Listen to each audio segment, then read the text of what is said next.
Hello, everyone. Thank you for joining us for our presentation, Competition and Cooperation in the Workplace, presented by Sarah Doyle, Assistant Professor of Management and Organizations at the University of Arizona Eller College of Management. My name is Sanya. I'm on the Higher Education team here at Ivy Exec, and I will be helping to moderate today's session. Before we begin, I have a few brief housekeeping items for our audience. First, all attendees are in listen-only mode. However, we encourage you to engage in the session by asking questions, which you can do using the question box in your GoToWebinar control panel. Please note that we will be having a formal Q&A session during the last 15 minutes, but feel free to send in your questions throughout the session. And additionally, we are recording today's session, so you can look forward to receiving a copy of the recording via email in the coming days. And now I would like to introduce our speaker today. Sarah Doyle is an assistant professor of management at organizations who joined the Eller College of Management in 2017 after earning her PhD in management and human resources from the Ohio State University and her bachelor's degree in psychology and markets and management from Duke University. Her research spans topics on status, social hierarchy, interpersonal, and intergroup relations, with a focus upon understanding cooperative and competitive behaviors. Her research has been published in Management Science, Organizational Behavior, and Human Decision Processes, an Academy of Management Discoveries, among others, and has resulted in numerous presentations and chaired sessions at the Academy of Management, the Interdisciplinary Network for Group Research, and the International Association for Conflict Management Conferences. She currently serves on the editorial board at the Academy of Management Discoveries, and her research has won awards from Academy of Management and Interdisciplinary Network for Group Research. And with that, I will hand the presentation over to Sarah. Thank you very much, Sanya, and thank you all for joining me today. I'm really excited to have this webinar and to hopefully have an interesting discussion at the end. So part of the reason why a lot of you probably were interested in this session is because competitive dynamics is something that we're all very, very familiar with. Competition is literally everywhere. If we're going to look specifically within the workplace, we can look at companies that we're all familiar with. So workers at Amazon have to race with one another to fill customer orders.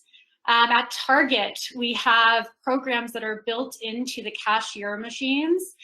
Cashiers are given points and then they're compared based off of the time that it takes for them to check people out. Microsoft, about 5 years ago in 2015, acquired a new software that actually allows them to host contests and compare people in the sales department in games that are very similar to fantasy sports. And some of you may have heard of gamification software. Uber is one of the companies that is probably one of the most well-known companies that has utilized a lot of this gamification software. Basically, this is just the application of video gaming techniques within the workplace to try and create this competitive culture and motivate employees. So if you think about your own experiences with competition, whether it was in the workplace or not, it's probably not a surprise to you why a lot of companies are doing this. As I just said with Uber, it can increase motivation. A lot of people really like competition, so it makes employees more engaged. It can increase performance when you have departments competing against another department, a work group competing against another work group. It can increase intragroup cooperation, teamwork, all of these really wonderful things. With that said, it's not hard to identify a lot of examples where competition has gone badly within organizations. So Volkswagen, Wells Fargo, and then here's Uber again. Competition can motivate people, but sometimes it motivates people to just go a little bit too far, and it can prompt a lot of counterproductive behaviors such as unethical behaviors, incivility, undermining, the list goes on and on. This is really at the heart of what I'm interested in my own research. So this dilemma between how do organizations foster this competitive environment to increase engagement, motivation, performance, all of these wonderful consequences, while also minimizing these negative consequences in terms of unethical behavior, cheating, sabotaging, all of those types of things. So how do we find this balance? This is also going to be the motivating question for our discussion today. Before we get going, I want to tell you all a little story about two sisters. These two sisters, imagine they grew up on this farm, and all of a sudden they discovered that their farm is producing this special type of orange. This is the only farm in the entire world where this orange has been found. And these two sisters are quite entrepreneurial. They decided to utilize this special orange. One sister on the left decided to start making soaps. She discovered that this orange has special benefits for people's skin.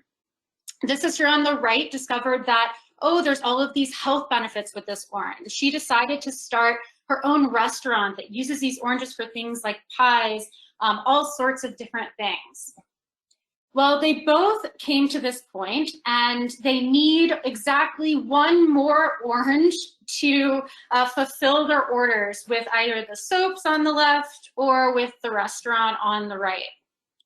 All right, so they have one orange and they have to decide who gets this last orange. What's more important, the soaps or the restaurant, the pie?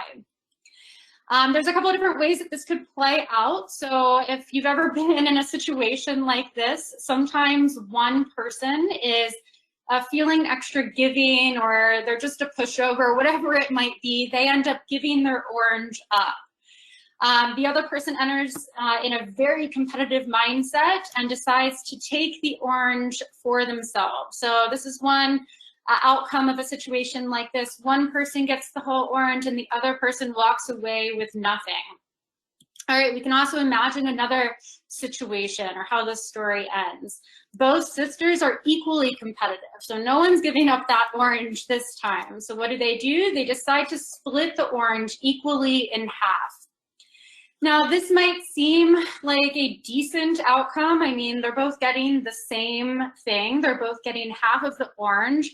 But in reality, half of an orange is not going to do. They need the whole orange. So both parties are actually walking away with a bad outcome. They're walking away with less than what they need. I want you to just take a few seconds and think, are there any other possible alternatives that these two sisters could have tried to work out as a solution? So go ahead and think about that for a second.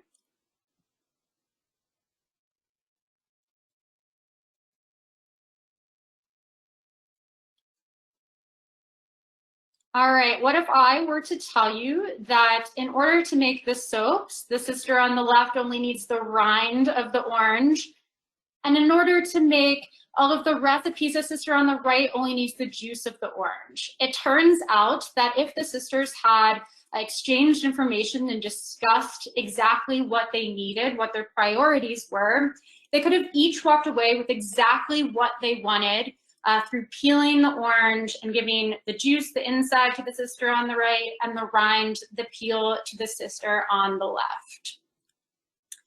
I really like to start off with this story when talking about competition and cooperation, because it really highlights the inherent, I guess, desire to see things as zero sum whenever we enter a situation like this. We have this tendency to automatically construe whatever it is in our environment, whatever resource we're trying to get, as zero sum. So if one person is going to have part of an orange, or one person is going to get paid that much at work, that means that that entity, that resource, is getting taken away from me. That means that I must be getting paid less. In reality, this is actually not always the case. So a lot of the things that we encounter in our everyday lives are not zero sum. Resources are not necessarily scarce, and there's opportunities to come up with these more cooperative and synergistic outcomes. So the idea of peeling that orange and both parties walking away with what they want. And a lot of times these outcomes involve a delicate balance between both cooperation and competition. So if one party entered in there completely cooperative, just gave up the orange from the get-go, not going to come up with the ideal solution. If they're both competitive and knocking heads, also not ideal. So this idea that we need to try and balance cooperation and competition is really at the core of how we navigate these dynamics within the workplace. All right, in order to really understand how we can navigate this within the workplace, it's important to look at the root of competition and cooperation. On the one hand, we are extremely social beings. So if you think about your own experiences right now during the COVID pandemic, many of us have been social isolating. That's extremely hard. And the reason why it's hard and why a lot of us struggle with that is because we like being around people, right? We're social, we desire that connection. We desire to build those relationships that will last for a long period of time. This desire for social relationships is the very thing that can foster cooperation. With that said, we're also hardwired to compare what we have to others. Okay, so this goes back to that idea that we tend to see resources as limited or zero sum. And as we just talked about with the orange example, it's this zero sum mentality that is really at the root of what fosters these competitive dynamics. And when that competition goes too far, it can blind us to figuring out what are the cooperative opportunities or how can we create value in this situation. All right, a few key points about social comparison that I want to start off with. The first is that they're inevitable. So whether we like it or not, we are hardwired to compare what we have to other people. This is, at its very essence, how we make sense of our world. How do we know if we're getting paid an equitable amount at work? Well, we look to see what Pat down the hall with similar background and education and experience is making. We look to other people instead of looking at our own outcomes in isolation. All right, a lot of times people tend to put themselves down, or they think it's, oh, looks like we're already going to the video. Did we, hey Sonia, did we switch over yet? Yes, Sarah, yes, please let us know if we can switch. Sorry. Oh, not yet. Sorry about that. I will go back to, let's see.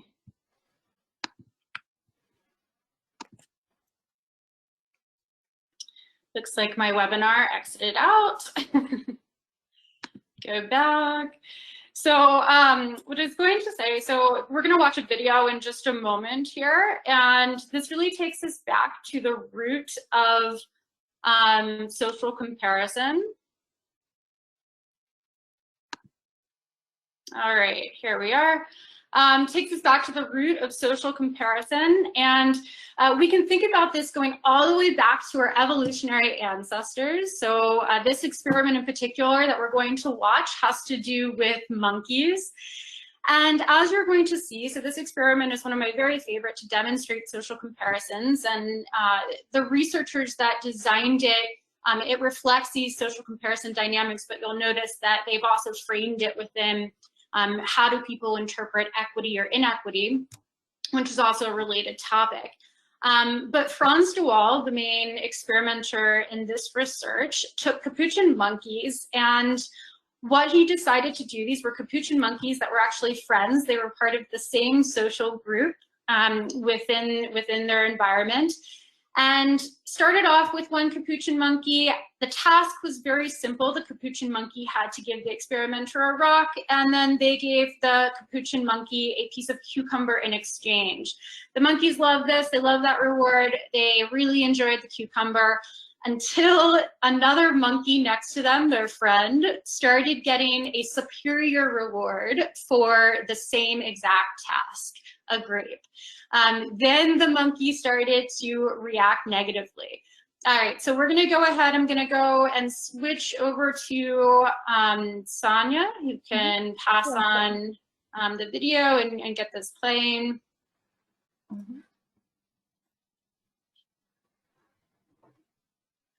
The video will play in a few seconds.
Okay, so as you saw in that video, it does a really nice job demonstrating that our evolutionary ancestors did not evaluate their outcomes, what they have in isolation. It depends on what other people around us are getting as well. And really, truly, nothing demonstrates this competitive instinct more than the world of business. All right, it's really hard, even if you wanted to escape social comparisons, it's really hard in today's society. We are bombarded with social media. It provides us constant feedback about how we're doing relative to our peers, relative to others. This is probably a familiar experience to some of you. So imagine on Facebook, very excited about something. I'm so excited, I just got into Duke. Oh, and then someone comments, oh, okay, I'm going to Harvard. And then you feel a little bit down about yourself.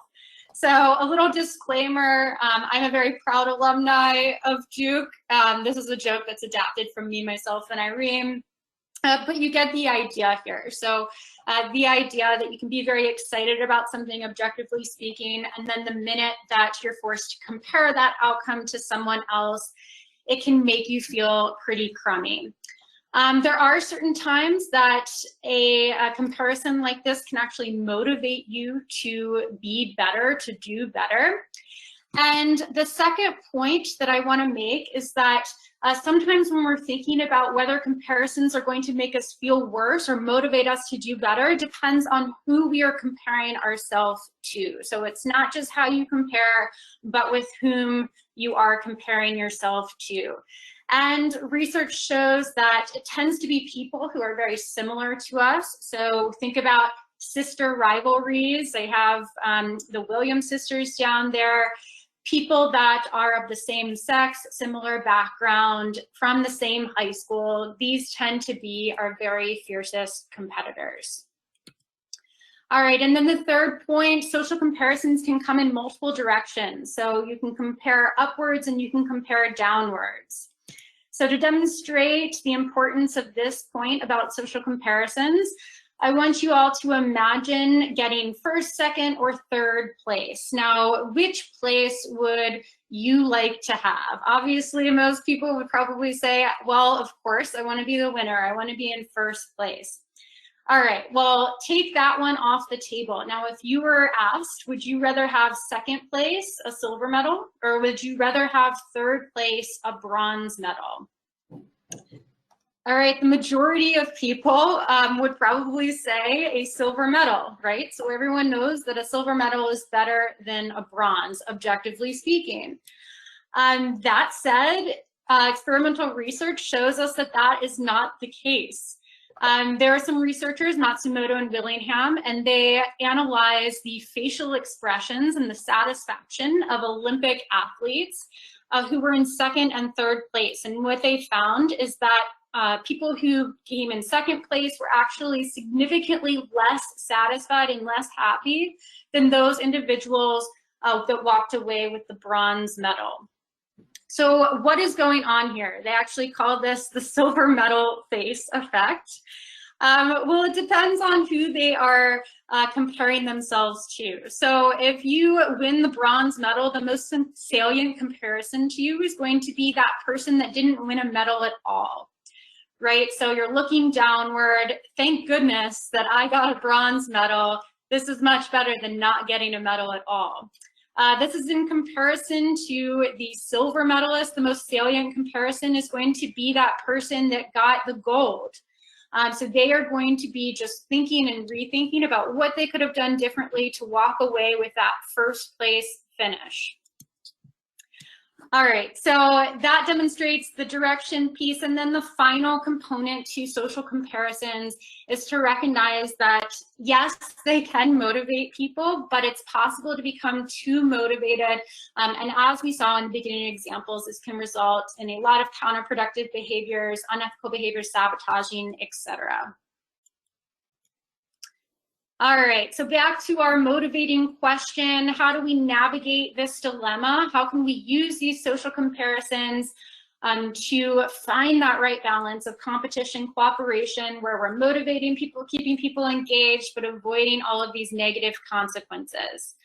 We're going to look specifically at hierarchy. So research on status and hierarchy and power is very related to competition within the workplace. It's probably the most ubiquitous form of social organization within the workplace and really all around us. And hierarchy is intended to help us navigate, or in some cases, actually solve the dilemma between cooperation and competition. Hierarchies at their very essence let us know how we stack up relative to other people, relative to our peers, the other people around us at work. And depending on how we stack up, this can increase motivation and coordination. However, just like competition, it can also have a lot of those negative consequences.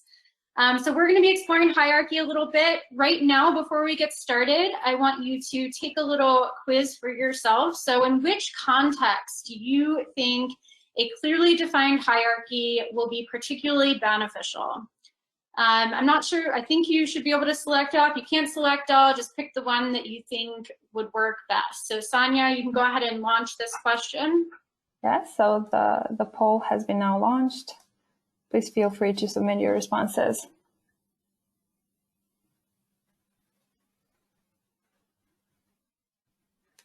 The responses are coming in. We have a couple of more seconds, and we will be closing the poll.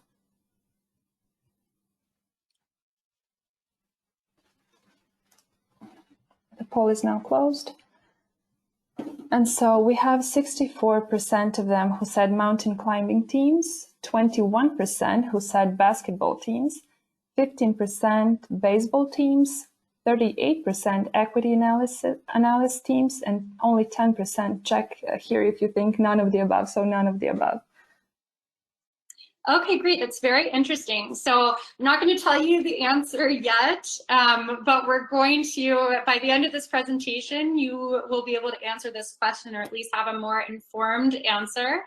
The second question that I want you to be thinking about, and I'm going to ask you right now, is when teams are negotiating with one another, when they're going to enter a negotiation, so you're going to send a team to the negotiation table. Do you want that team to have a clear leader, or do you want them to share leadership within the team? What do you think would be more beneficial? So go ahead and take a guess. Sonia, you can go ahead and launch this question.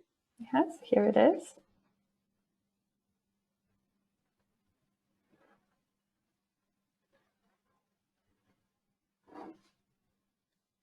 Okay, so we have our results. 74% of them said negotiating teams to have a clear leader, and then 26% everyone within teams to share decision-making power. Okay, great. Thank you for all your responses. So once again, we're going to get the answer to this question in a little bit here. All right, so we're going to talk about hierarchy, and in order to really understand when it's going to be beneficial, when it's not, it can be really helpful to look back at some of the earliest forms of hierarchy, and that's going all the way back to different animal species. So these two different animals, so we have beehive on the left and ant colony on the right, they're what we call a superorganism. They are basically the quintessential hierarchical society.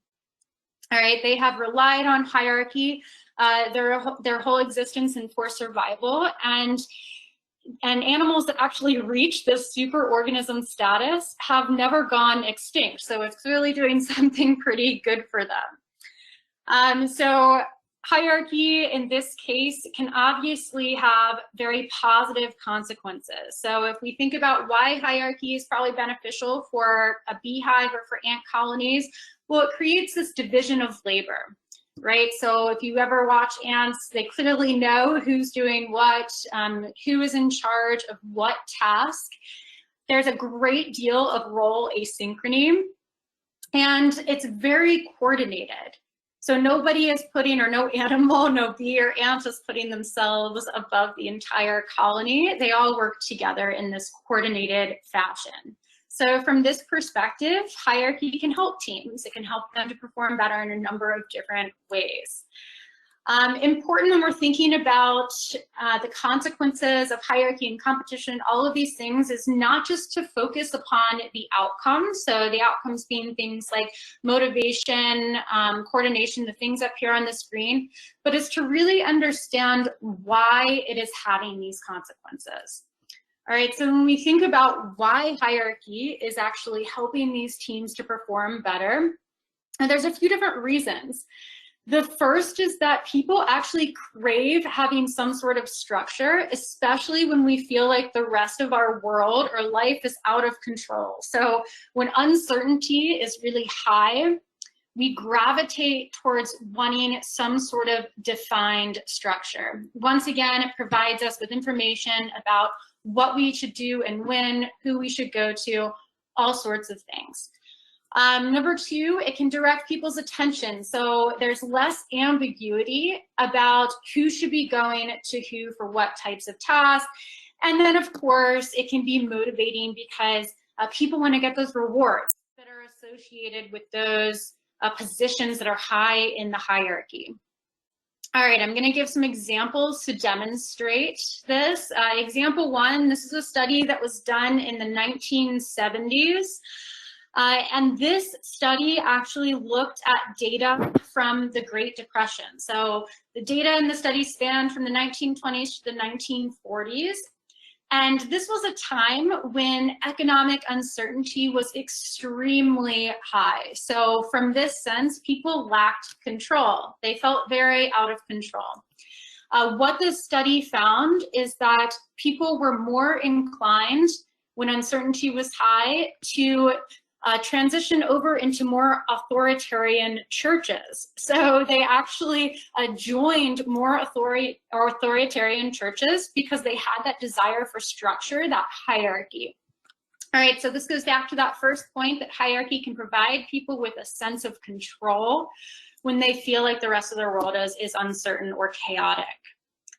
Example 2, this was a study that was done in fashion houses, and in this particular research, the experimenters looked at whether fashion houses that had co-leaders, so 2 people equally in charge versus 1 leader, so 1 person that was in charge, which fashion houses performed better. And what the researchers found is that in the fashion houses where 2 people shared the leadership position, creativity actually plummeted. All right, so they performed really poorly. Why is this happening? Well, it turns out that what they discovered is that it was killing these ideas because there was all this ambiguity about who should be in charge. So if there's no clear leader amongst the group, coordination is going to be extremely difficult. And not only that, but conflict can increase as people try and compete to emerge as the top dog. All right, example 3. I'm sure some of you are basketball fans out there. So if you remember the 2010-2011 season Miami Heat, it was a pretty exciting year for this team. They had Dwayne Wade, LeBron James, and Chris Bosh all in one team. So for those of you who aren't basketball fans, these are 3 very high performing players. So the Miami Heat was extremely excited to have these 3 players, and they were getting up in front of people and saying, you know, we're going to sweep the entire season. With that said, there was also a lot of confusion about who was going to be in charge. So there was kind of a famous quote that was said, reflecting this confusion: it's going to be Wade's house, LeBron's kingdom, and Bosh's pit. All right, so with all this talent, what do you think happened this season? Objectively, people might say, of course, with that much talent, they're going to perform extremely well. Well, it turns out that the winning percentage in close games, so this is going to be those that were decided by 5 points or less, was 32%. This ranked them 29th out of 30 teams. All right, and then a year later, they actually won the championship. So how did they go from being one of the lowest ranked in terms of those games decided by a few points to winning a championship? Well, what changed in 1 year? Wade and Bosh ended up getting injured. So in this case, less talent became more. LeBron was able to emerge as the clear leader. The idea here is that when there's too much talent, once again, it creates this lack in coordination. People are uncertain about who is in charge. This has also been analyzed in research following up on this season. So basically, they looked at the team percentage of top talent across NBA teams, and then they looked at the correlation between this percentage of top team talent and the overall team performance. It turns out this wasn't just unique to the Miami Heat example. When team percentage of top talent reached a certain point, it actually began to harm team performance. All right, and they also looked at why this might be happening. It turns out that when teams had a clearly defined hierarchy, so when there was greater dispersion in top talent, they weren't all stacked with all the best players, they actually had better assists, they coordinated better, they were taking higher percentage shots, so they had better teamwork, they knew who to go to. All right, and this effect has been replicated in lots of different contexts. So here we have sell-side equity research analysts. Once again, here a very similar plot. So we have the group percentage of stars there at the bottom, and then this is predicting group effectiveness on the y-axis there. And we see that the percentage of stars helps group effectiveness up until a certain point, until it starts to flatten out. This paper actually took this research one step further, and they looked at, all right, we're not just concerned with the percentage of stars, but it's also true that people can have different levels or different areas of expertise within a group. So what if you have a star that's an expert in this area and a star that is expert in this other area? Well, it turns out that does matter a great deal. So when there's low expertise similarity, so everybody's an expert in the same domain, this is when it becomes particularly problematic for these groups. If the expertise is spread out, it becomes less problematic. There's still a level of coordination there. All right, and then if you want a real world example, we can look at Google in 2002. They decided, so we're not really sure about all of these competitive dynamics that are emerging with hierarchy and competition. So what would happen if we just remove hierarchy altogether?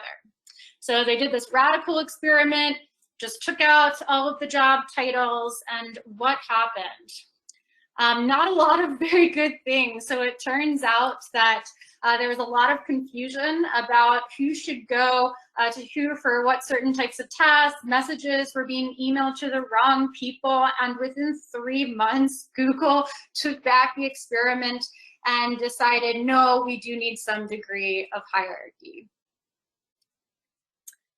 All right, the idea that hierarchy has these benefits comes from another animal example. I wonder if any of you can guess what that example is.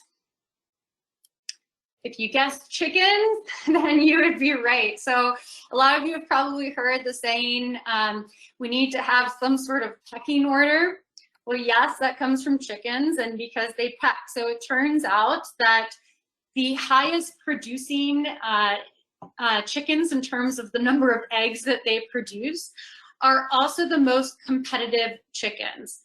So your first reaction if you're a farmer and you say, I want to produce the most amount of eggs that I can, you might decide to put all of those chickens that are the highest egg producing chickens, stock them all up into your barn. Well, when you do that, it turns out that egg production actually plummets. They peck each other to death, literally. So this competitive nature can actually backfire. So once again, this just emphasizes that idea that it can actually harm group effectiveness when you have too many of those high performers in one space. All right, so hierarchy can help for a number of different reasons. The benefits of hierarchy suggest, number one, we don't want too many stars. When there is lots of talent and ostensibly a lack of hierarchy, if there's low expertise similarity, status conflict, lack of coordination can lead to all of these negative consequences. And if you were to just walk away with one takeaway from this slide, the idea here is that hierarchies can be beneficial because they set clear expectations for those who fall in different ranks. At its very essence, it helps to facilitate social interactions by simplifying them. All right, some of you might be sitting there and you are probably saying in your head, this can't be true all of the time. There's been plenty of examples when we've had lots of talent and it's actually benefited us. So sometimes, isn't more talent better? And if you have asked yourself this, you would be correct. So it's not true that more talent is always harmful to group performance. This was some research and they looked at baseball teams. So this is the same study, the same analysis that they did in those basketball teams, except they didn't find the same effect. So as the degree or as the team percentage of top talent increased, we don't see that decline, at least to that same extent as we did in the basketball teams. Why might this be going on? Well, it turns out it has to do with team interdependence. A lot of people have suggested, and for those of you that play baseball or watch baseball, you might already kind of understand this, but people have called it an individual sport masquerading as a team sport. right? So there's a greater element of individual performance. Individuals are the ones that go up to bat. There's less interdependence in basketball, where in order for them to score, they really have to rely on passing the ball with one another. So a key takeaway and a contingency factor here, the key to whether or not you can have too much talent and therefore less hierarchy, hinges on whether coordination is required for the team, and that all relates back to the degree of interdependence that's required for whatever task you are doing. All right, so that starts to kind of give us some information that, all right, hierarchy may not always be beneficial. So let's look at some other examples, and in fact, where hierarchy might be harmful for team performance. So I believe it was the mountain climbers that the majority of you said hierarchy would be the most beneficial. It actually turns out that hierarchies in mountain climbing teams caused more deaths for these teams than those that were more egalitarian. What is going on here? Researchers looked at this, so they analyzed mountain climbing teams that were climbing Mount Everest, and consistent with what we know about the benefits of hierarchy, they found that hierarchical mountain climbing teams had increased coordination. Okay, so why were they having more deaths? Well, it also turns out that there was decreased psychological safety that was also happening. Why is this problematic? It silences the implementation, or it silences those lower power individuals, minimizing the implementation of creative and new ideas, and decreases information sharing among group members. The takeaway from this example in this research is that even though hierarchy can increase coordination, at the same time, it can silence people who are lower in the hierarchy. And this is going to be particularly impactful in situations or contexts when creativity is really important. Lots of information needs to be shared and integrated, or the context is extremely dynamic and people need to make quick and fast decisions, as would be the case if you're climbing Mount Everest. You never know what is going to happen. All right, the next example, I asked that question about sending teams to the negotiation table. Do you want a leader or do you not? The majority of you said that it's better to have a leader. This is some research that I've done, and I have found that my colleagues and I have found that it is actually better to send an egalitarian team to the negotiation table. Our experiment, we put people into 3 different conditions. So we had a condition where both teams at the negotiation table were hierarchical, so they had a clear leader. Both teams in another condition were egalitarian. There was no clear leader. They were supposed to share the leadership position. And then we did another condition for comparison where one team was hierarchical and one team was egalitarian. We had them negotiate. We video recorded and transcribed all of these negotiations. And what did we find? We found that hierarchy, and even in the condition where there was only one hierarchical team, that was enough to make the team perform worse. Hierarchy and just having one hierarchical team at the table decreased significantly performance as compared to those teams that were instructed to share leadership. And why is this the case? Well, we looked at those video recordings and the transcribed data. And what we found is that consistent with the previous research that I detailed on the intra-team coordination, but then also the silencing of individuals in contexts where greater information needs to be shared and integrated, the lower power people at the negotiation table were not sharing their unique insights. And a negotiation, if you think about our example with the orange, it requires a lot of creativity, coming up with different options and different paths forward.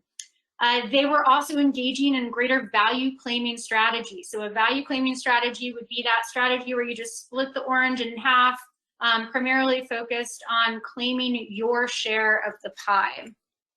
Seeing kind of these resources as very scarce and zero sum. Okay, so when does hierarchy hurt? Based off of these examples, we know that hierarchy is going to hurt when the task is very cognitively complex. So it requires a lot of information. It all has to be integrated. When there's a lot of possible situations or the environment can change very quickly, hierarchy can also be harmful for these types of situations. A good example of a company that recognizes these contingencies with hierarchy is IDEO. So IDEO places a great emphasis on creativity, and they actually do it very well. In their brainstorming sessions in particular, they limit hierarchy. So when people go into the room for the brainstorming sessions, there's no titles, only ideas. They take business cards away. They all say the same thing. And what they're trying to do here is to avoid that silencing of people who are lower in the hierarchy.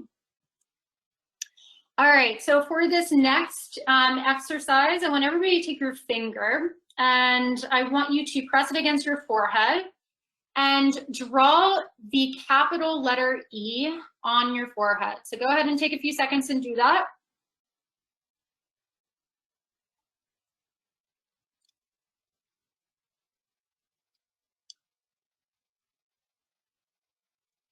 Okay, now I'm curious, did that E on your forehead, if I were to look at that E, would it look something more like the E on the left or the E on the right?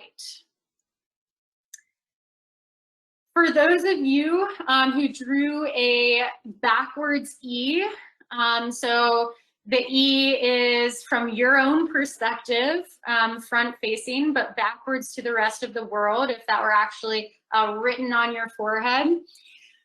This would be consistent with people who are in high power positions. So research shows that part of the reason why these ideas get ignored from those lower in the hierarchy is because people who are in high power positions have trouble taking the perspective of other people. They have trouble looking outward and seeing and asking questions about what other people need or want. So this idea that people sometimes think about things from their own vantage point, and that this can be impacted by where you are in the hierarchy, whether you have power or you don't have power, is really important when we think about what consequences is this having for individual experiences within these competitive hierarchies, and then how is that impacting their behaviors towards others and ultimately the performance of the group. So for this next section, I want to kind of shift the focus. We've been talking about kind of these group dynamics with coordination and all of these things. For this last example, I want to talk about the individual experiences within the hierarchy. So how power can lead people to take the perspective of themselves over others and have a number of different consequences. All right, so looking within the hierarchy. This is a very common example that many of you are probably familiar with. In 2013, Wells Fargo had to fire a bunch of their employees because they were opening all of these unneeded accounts and forging client signatures. This prompted my colleagues and I to ask this question: what was going on here? So what was motivating these employees to engage in this unethical behavior? Is this people that got lost in their desire to try and rise in the corporate ranks? Or are they concerned about meeting certain performance metrics? What is happening here? So I want to ask this question to all of you. So do you think people are more likely to cheat? So do you think that this Wells Fargo example, they were cheating because they were trying to rise in the ranks, or because they were trying to avoid some sort of fall? They wanted to meet those minimum performance metrics. So go ahead, and Sonia, you can go ahead and launch this. See your answers. The poll is now launched.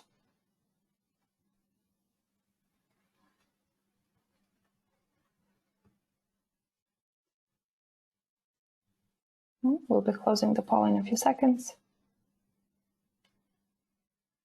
And here are our results. So 20% said to rise, and 80% thinks that it's to avoid falling. Okay, great. So the majority of you are right on target with what we found in our data. So in our data, we found that people are more likely to cheat to avoid a loss in their standing or in status. So people are particularly sensitive to the threat of losing. We found that this is because people place more value on something that they have. So if they risk losing it, if they risk losing their position, their standing, this is going to be a more powerful motivator than to try and attain something that they have never had before. Okay, so this is consistent with the endowment effect. And then if we were to look back at the example again, they actually did follow-up interviews with Wells Fargo employees, and it turns out that consistent with our data and what you all suggested was going on, this is actually true. So instead of trying to ascend the ranks or to get a bigger paycheck, a lot of this unethical behavior was being driven by them trying to maintain their status in the organization. They were worried about being cast in some sort of negative light and losing their standing. Why do we even care about this? Well, understanding these dynamics that happen within hierarchies is really important. So if people are motivated to try and rise, but then they're cheating and engaging in all of these counterproductive behaviors to avoid falling. If organizations set up their incentive systems such that a gain for one person automatically necessitates a loss for another person, aka this is also a stacked ranking system, so very zero sum, this is going to create a lot of problems, right? So you're not going to get the motivational benefits of people trying to rise because they're going to be constantly concerned about falling. Microsoft is a great example of a company that has done a lot of experimenting with different types of incentive structures, specifically because of these different dynamics that can happen, these different competitive dynamics that can happen within hierarchies. And they actually concluded that forced ranking is not productive for their organization.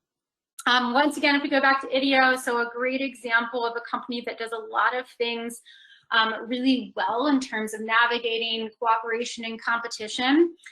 They have what's called, they've kind of deemed this themselves, peer-oriented meritocracy. So Sutton and Hargadon actually qualitatively examined employees at IDEO, and they found that not only was performance and individual creativity rewarded, but built into the decisions, the compensation decisions, were peer evaluations based off of communality.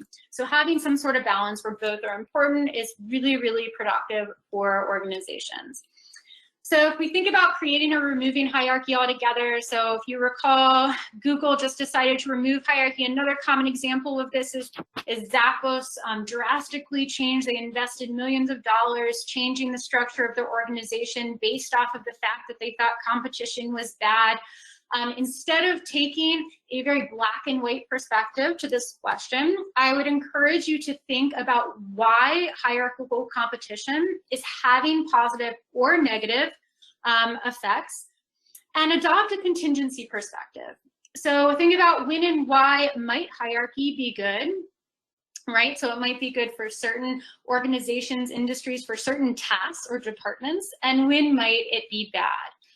If you're going to walk away with some general guidelines to help you guide yourselves through these decisions, when coordination is key to success, hierarchy is pretty much essential.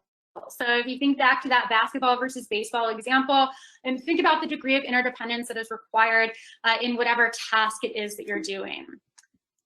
Second point, more cognitively complex the task is, the less hierarchy will be. So if you think about the negotiation or the Mount Everest climbers, very cognitively complex tasks. Once again, environment when it can change very quickly. So Mount Everest example, hierarchy can be harmful. And it's really important to consider what's going on within the hierarchy as well. So how are people comparing themselves? Are they looking upward, downward, thinking about those key elements of social comparison that we talked about? Are people thinking about potentially losing, falling in status, or rising? All of those different things that are going on within the hierarchy.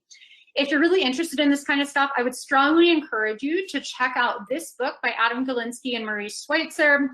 It does a really good job talking about a lot of these studies that I went through in these different dynamics. So really, really interesting book, goes into a lot of this stuff in more detail. Now that I give you all these guidelines, you might be wondering, well, now we're moving virtual for a lot of our things. So are these guidelines changing? What do we do now? Yes, they probably are changing.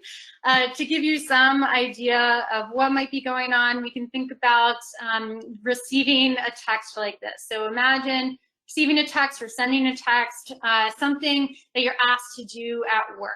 And the response is sure with an exclamation point. This sounds very exciting. They do not seem to be very upset about having to do this task before tomorrow.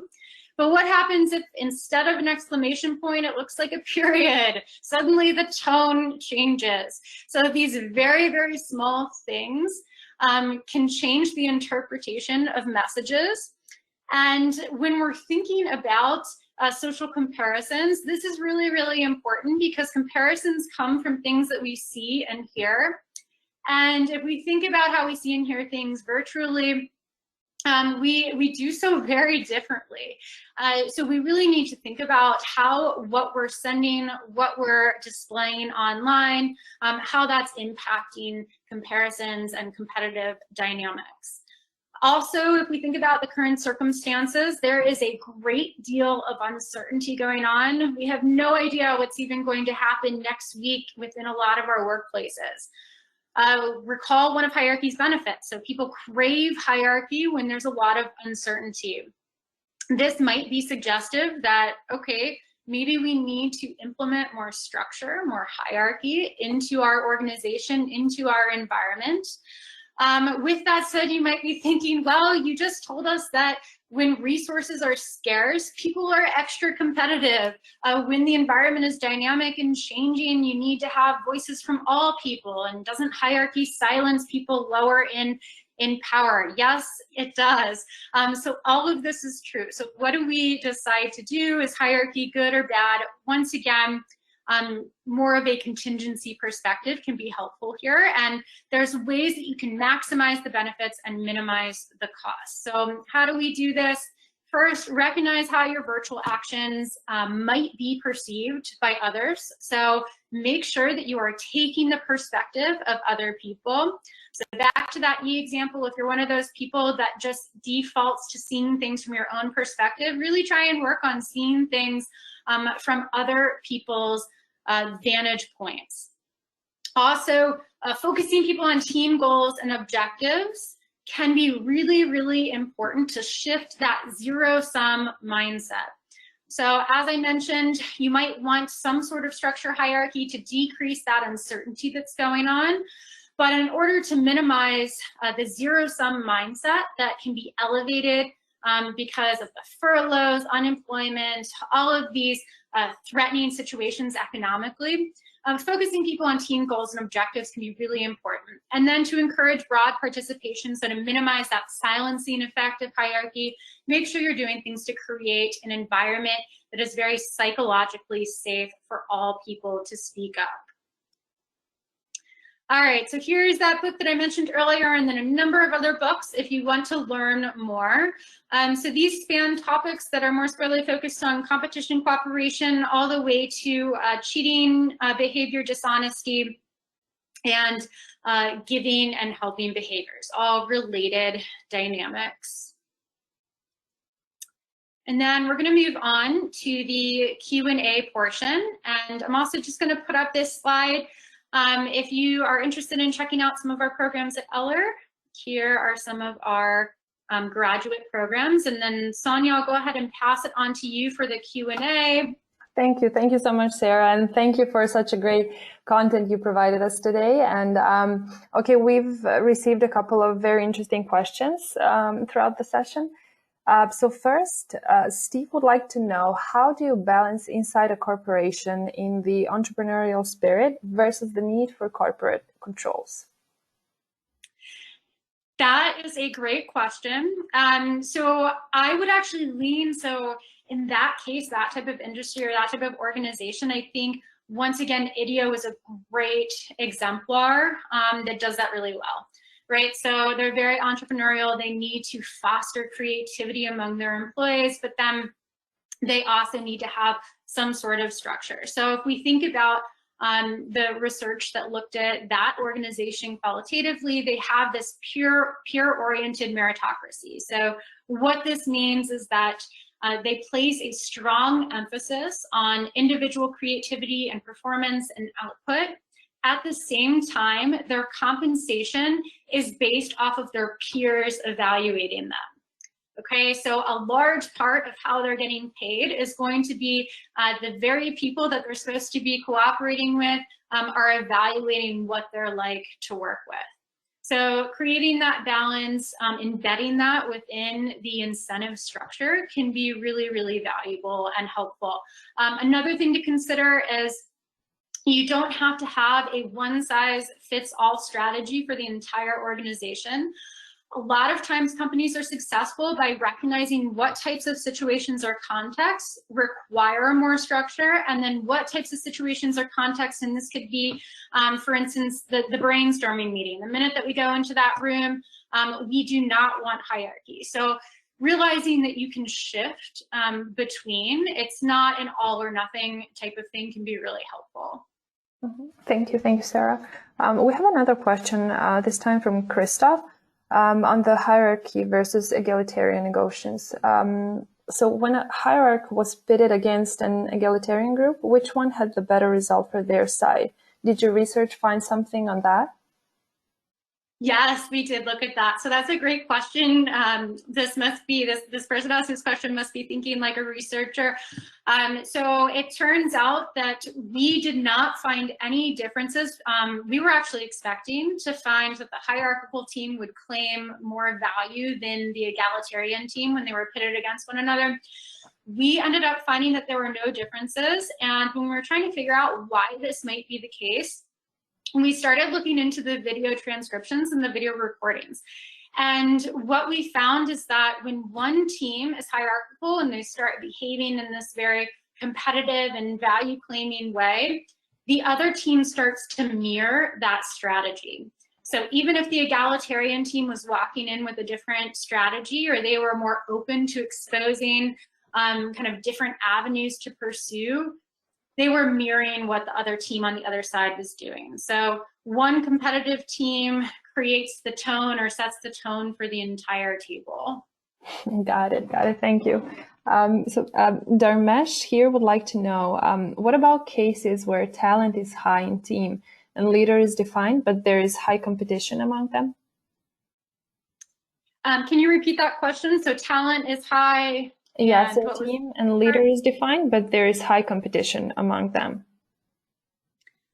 That's a great point. So if the talent is high, but there's still a clear leader in control, it still can cause some of the same problems, even though those people that are perhaps in that high talent bracket are not necessarily the formal leader. There's going to be conflict within those ranks. So research has found that conflict can occur, these status conflicts at lots of different levels when there are these clusterings. So I would recommend thinking about, is there a way that you can give them some sort of defined role so that they can each feel like they have some sort of specialty area of expertise. So yes, they might all be talented, but how can we get them to work together and be more coordinated? Let's see if we can give them different areas to specialize in. That can help. Yes, got it. Thank you. And we have just enough time for one more question. A very interesting one from Jeffrey. So how do you decide when to help colleagues if there is a forced ranking system and helloing them could case you in a competitively weaker perceived position? I'm sorry, I'm having trouble understanding the question. Can you repeat that? Yes, sure. So how do you decide when to help colleagues if there is a forced ranking system and helloing them could case you in a competitively weaker perceived position? So how do you help colleagues when there's a forced ranking system and allowing them could case you in a competitively weaker perceived position? And they have to move to a weaker position?